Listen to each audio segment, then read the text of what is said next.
लाडकी बहीण योजनासारखी योजना जाहीर करण्यात आली आणि देशाच्या इतिहासात पुढच्या 3 महिन्याचे पैसे देण्यात आले. असं कधी होत नाही.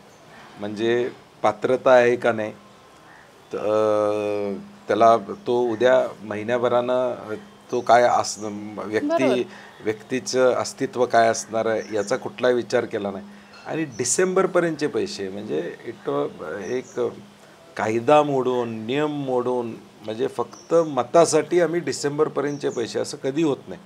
कुठली योजना सरकारची देशभरात ही पुढच्या महिन्यासाठी पुढच्या दिवसासाठी नसते, त्या महिन्यासाठी असते.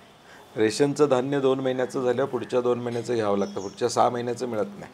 आता अडचण आहे म्हणून ते 3-3 महिन्याचं 2-2 महिन्याचं एकत्र करून द्यायला लागलेत, हा भाग वेगळा.